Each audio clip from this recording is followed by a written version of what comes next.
નમસ્કાર, ગ્લોબલ એક્સપ્રેસમાં તમારું સ્વાગત છે. હું આપની સાથે ચેતન. આજના અમેરિકાના તારીખ 31 જાન્યુઆરી 2026ના મુખ્ય સમાચારોની વાત કરીશું. અમેરિકામાં રહો છો, અમેરિકાના રોજના અપડેટ જાણવા માટે ગ્લોબલ એક્સપ્રેસને સબસ્ક્રાઇબ કરવાનું ભૂલતા નહીં. આજના મુખ્ય સમાચારો અમેરિકાની આપણે વાત કરીએ તો અમેરિકામાં વસતા તમામ ઇમિગ્રેટ્સ માટે લાલ બત્તી. એક ભૂલ અને તમને લાખો ડોલરનો દંડ થશે.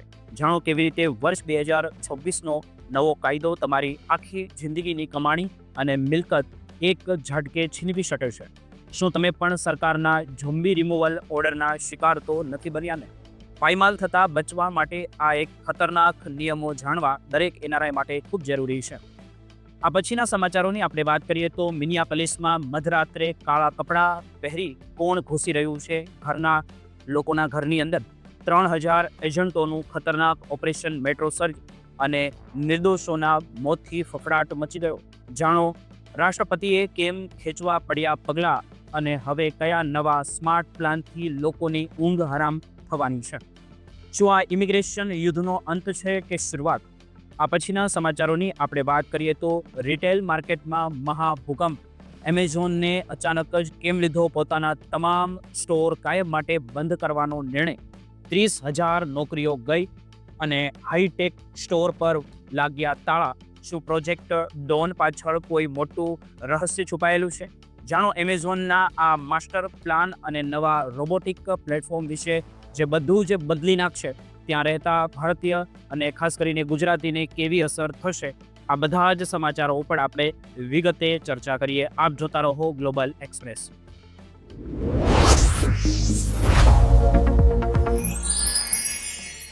શું તમે ક્યારેય કલ્પના કરી છે કે અમેરિકામાં ગેરકાયદેસર રીતે રહેવું તમને કેટલું મોંઘું પડી શકે છે? કે તમારે લાખો ડોલરનો દંડ ચૂકવવો પડે અને તમારી આખી જિંદગીની કમાણી પણ ઓછી પડે? અત્યારે વર્જિનિયામાં એક એવી ઘટના બની છે જેમાં એક મહિલા પર $9,41,000 એટલે કે ભારતીય રૂપિયામાં આપણે ગણીએ તો લગભગ 8 કરોડ રૂપિયાનો જંગી દંડ ફટકારવામાં આવ્યો છે, જેમણે આખા અમેરિકામાં વસતા ઇમિગ્રેટ્સમાં ફફડાટ ફેલાવી દીધો છે. આ દંડ શા માટે થયો અને કેવી રીતે સરકાર હવે તમારી પાસેથી કરોડો રૂપિયા એટલે કે લાખો ડોલર વસૂલવાની તૈયારીમાં છે તે જાણવું દરેક એનઆરઆઈ માટે ખૂબ જરૂરી છે, કારણ કે વર્ષ 2025માં અમેરિકાએ પોતાની ઇમિગ્રેશન પોલિસીમાં એવા ખતરનાક બદલાવો કર્યા હતા જે કોઈ પણ વ્યક્તિને આર્થિક રીતે પાયમાલ કરી શકે છે, અને એ પણ આ 2026માં. મિત્રો, સમજીએ કે આખરે આ મામલો શું છે અને કેમ સરકાર હવે માત્ર લોકોને દેશની બહાર કાઢવાને બદલે તેમની મિલકતો અને બેંક એકાઉન્ટ્સ પર નજર રાખી રહી છે. આ મામલો વર્જિનિયાની એક મહિલાનો છે, જેણે વર્ષ 2022માં જ દેશ છોડવાનો આદેશ તેમને આપ્યો હતો, પરંતુ તે મહિલા ત્યાં જ રોકાઈ ગઈ અને તેને પરિણામે સરકારે હવે તેની પાસેથી પૂરા 949 દિવસનો દંડ માંગ્યો છે. નવા નિયમો મુજબ વર્ષ 2025માં આ દંડની રકમ પ્રતિ દિવસ $998 નક્કી કરવામાં આવી હતી, જેનો સીધો અર્થ એ છે કે જો તમે ડિપોર્ટેશન ઓર્ડર મળી ગયા પછી એક પણ દિવસ વધારાના રોકાવશો તો તમારે દરરોજ લગભગ $83,000 જેટલો દંડ ભરવો પડે છે. આ મહિલાના કેસમાં 949 દિવસનો હિસાબ કરીને સરકારે એટલે કોર્ટમાં દાવો કર્યો છે સરકારે, અને આ રણનીતિ પાછળ અમેરિકન સરકારનો ઉદ્દેશ્ય માત્ર દંડ વસૂલવાનો જ નથી, પરંતુ લોકોને એટલી હદે ડરાવી દેવાનો છે કે તેઓ પોતાની આપમેળે જ હાથે જ દેશ છોડીને ચાલ્યા જાય. આ કાયદાનો પાયો ઇમિગ્રેશન એન્ડ નેશનાલિટી એક્ટની કલમ 274D રહેલો છે, જે 1996થી અસ્તિત્વમાં છે, પણ અત્યાર સુધીમાં તેઓ આટલી કડક રીતે અમલમાં ક્યારેય પણ નથી કરવામાં આવ્યો.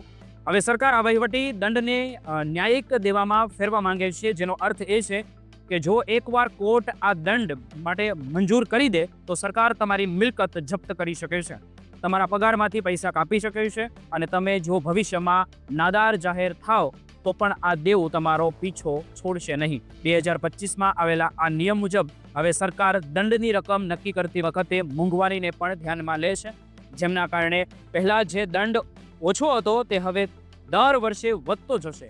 માત્ર વર્જિનિયાનો જ કિસ્સો નથી, પણ ફ્લોરિડામાં કે પછી મારિયા નામની એક મહિલા ત્યાં પર એને પણ આવું થયું હતું કે 18 લાખ ડોલરથી પણ વધુનો દંડ તેમને આવ્યો હતો, કારણ કે તે 2005થી દેશ છોડવાના આદેશનું ઉલ્લંઘન કરી રહી હતી. સરકારે હવે જૂના પડેલા કેસોને પણ ફરીથી ખોલવાનું શરૂ કર્યું છે, જેને ઝોમ્બી રિમૂવલ ઓર્ડર કહેવામાં આવે છે. આ પ્રક્રિયાને ઝડપી બનાવવા માટે જૂન 2025માં સરકારે નિયમોમાં મોટો ફેરફાર કર્યો છે અને એ 2026માં પણ લાગુ છે. અત્યારે પહેલા દંડ કરતાં પહેલા સરકાર નોટિસ આપતી હતી અને તેમાં જવાબ આપવાનો સમય મળતો હતો, પણ હવે સીધી ફાઇલ નોટિસ મોકલવામાં આવે છે અને અપીલ કરવાની સત્તા પણ ઇમિગ્રેશન વિભાગ પાસે જ રાખી દેવામાં આવી છે. ઘણા લોકોના મનમાં પ્રશ્ન થાય છે કે જે વ્યક્તિ પાસે પૈસા જ નથી તેની પાસેથી સરકાર લાખો કરોડો ડોલર કેવી રીતે વસૂલ છે? તો તેનો જવાબ એ છે કે સરકાર આ દંડ દ્વારા એક પ્રકારનું દબાણ ઊભું કરવા માંગે છે. સરકાર ઈચ્છે છે કે તમે પ્રોજેક્ટ હોમ કમિંગ નામની યોજનાનો લાભ લો. આ યોજના હેઠળ જો તમે પોતાની મરજીથી દેશ છોડીને તમારા વતન પરત જાઓ છો તો સરકાર તમારા તમામ દંડ માફ કરી દેશે અને ઉલટાનું તમને વતનમાં સેટ થવા માટે $2600, જે પહેલા $1000 હતી, અત્યારે હવે $2600ની આર્થિક સહાય પણ આપવા લાગે છે. એટલે કે તમારી પાસે જે બે રસ્તાઓ છે, કાં તો તમે અમેરિકામાં રહીને કરોડોનું દેવું માથે લો, અથવા તો સરકારની મદદ લઈને સન્માનજનક જ તમે તમારા દેશમાં પાછા જાઓ. આ દંડ સામે કોર્ટમાં પડકાર પણ આપવામાં આવી રહ્યો છે કે દલીલ કરવામાં આવી રહી છે કે આટલો મોટો દંડ એ માનવ અધિકારોનું ઉલ્લંઘન છે, પરંતુ ત્યાં સુધી આ કાયદો હજારો લોકો માટે ચિંતાનો વિષય બની ગયો છે. સરકારનો સ્પષ્ટ સંદેશ એ છે કે જો તમે કાયદાનું ઉલ્લંઘન કરશો તો તેની કિંમત તમારે આર્થિક રીતે ચૂકવવી પડશે. આ માહિતી દરેક NRI અને ભારતીયો અમેરિકામાં જે વસતા હોય તેની સુધી પહોંચાડવાની ખૂબ જરૂરી છે, જેથી તેઓ સમયસર સાચા નિર્ણયો લઈ શકે.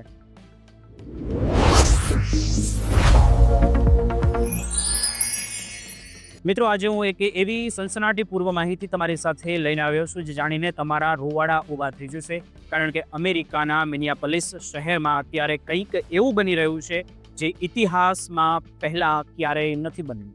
શું તમે કલ્પના કરી શકો કે એક એવું ઓપરેશન જેમાં હજારો ફેડરલ એજન્ટો રસ્તા પર ઉતરી આવ્યા હોય અને તેના કારણે સામાન્ય નાગરિકોના મોત થવા લાગે અને આખરે રાષ્ટ્રપતિએ પણ પોતાના પગલાઓ પાછા ખેંચવા પડે, તો આ પાછળનું અસલી કારણ શું છે અને હવે જે નવો સ્માર્ટ પ્લાન આવ્યો છે તે શું છે તે આપણે દરેક ઇમિગ્રેન્ટ્સને જાણવું ખૂબ જરૂરી છે. અમેરિકાના મિનિયાપોલિસમાં વર્ષ 2026ની શરૂઆતમાં જ ઓપરેશન મેટ્રો સર્જ નામે એક અત્યંત મોટું અભિયાન શરૂ કરવામાં આવ્યું, જેમાં લગભગ 3000 જેટલા આઈસ એજન્ટો અને બોર્ડર પેટ્રોલ એજન્ટો તૈનાત કરી દેવામાં આવ્યા હતા અને જેની સંખ્યા સ્થાનિક પોલીસ કરતાં પણ વધારે હતી. મિત્રો, શરૂઆતની અંદર એવું કહેવામાં આવ્યું હતું કે આ ઓપરેશન ગુનેગારોને પકડવા માટે છે, પરંતુ હકીકતમાં ત્યાં રહેતા ભારતીય અને અન્ય લોકોમાં ફફડાટ ફેલાઈ ગયો હતો, કારણ કે આ એજન્ટો મોઢા પર કાળા કપડાઓ બાંધીને ગમે ત્યારે ગમે ત્યાં ઘરમાં ઘૂસી જતા હતા. આ ઓપરેશનનું નેતૃત્વ પહેલા કમાન્ડર ગેગરી બોવિનો કરી રહ્યા હતા, જેમને કામ કરવાની પદ્ધતિ ખૂબ જ આક્રમક રીતે જણાઈ છે અને તેના કારણે જાન્યુઆરી મહિનામાં 2 મોટી દુર્ઘટનાઓ પણ બની, જેમાં રેની નિકોલ ગુડ નામની એક મહિલા અને એલેક્સ પ્રીટી નામના એક નર્સનું ગોળી વાગવાથી મોત થયું હતું.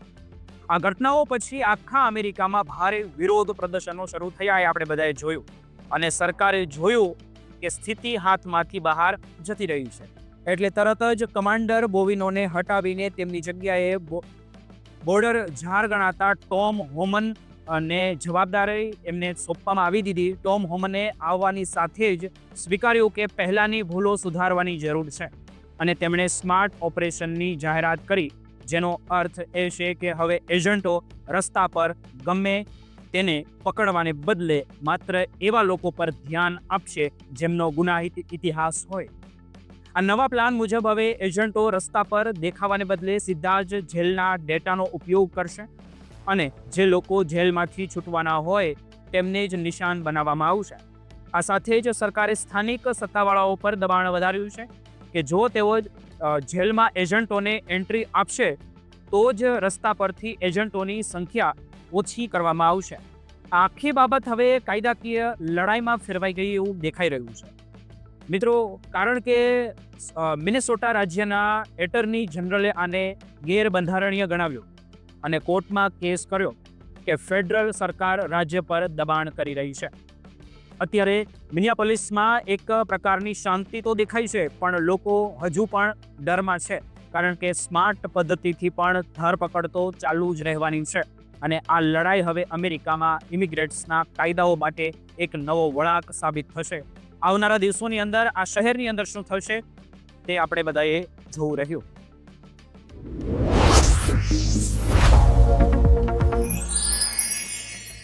શું તમે ક્યારે વિચાર્યું છે કે દુનિયાની સૌથી મોટી કંપની જ્યારે કોઈ મોટો નિર્ણય લે છે ત્યારે તેની પાછળ શું કારણ હોય છે?